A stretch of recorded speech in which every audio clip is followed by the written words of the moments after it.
சமீபத்தில் ஈரோட்டில் நடந்த ஒரு விழாவில் நம்முடைய மாண்பு முதலமைச்சர் திரு மு க ஸ்டாலின் அவர்கள் அருந்ததியினருக்கு 3% உள்ளிட ஒதுக்கீடு வழங்கினதை பற்றி சொல்லியிருப்பாங்க. அதனால பயனடைந்தவர்கள் பற்றி சிறப்பாக பேசியிருப்பாங்க. இந்த உள்ளிட ஒதுக்கீட்டுக்கும் நம்முடைய முதலமைச்சருக்கும் நெருங்கிய தொடர்பு உண்டு. அதுபோக இன்னைக்கு தேதி நவம்பர் 27, இந்த தேதிக்கும் அருந்ததியினருக்கான உள்ளிட ஒதுக்கீட்டுக்கும் ஒரு தொடர்பு உண்டு. இந்த கதையை பார்ப்போம். 2008 அப்போதைய முதலமைச்சராக இருந்த திரு கலைஞர் கருணாநிதி அவர்கள் ஆதி திராவிட வகுப்பினர்ல அருந்ததியின மக்கள் பொருளாதார நிலைமையில பின்தங்கி இருக்கிறாங்க, அவங்களுக்கு உள்ளிட ஒதுக்கீடு வழங்கணும் முடிவு செஞ்சார்.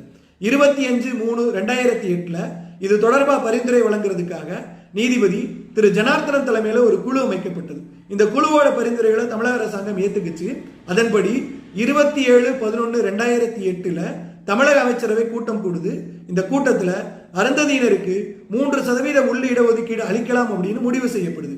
இதை பின்பற்றி 26/2/2009 அருந்ததியினருக்கு 3% உள்ளிட ஒதுக்கீடு அளிக்கக்கூடிய மசோதாவை அப்போதைய துணை முதலமைச்சரும் இப்போதைய முதலமைச்சருமான திரு மு க ஸ்டாலின் அவர்கள் தாக்கல் பண்றாங்க.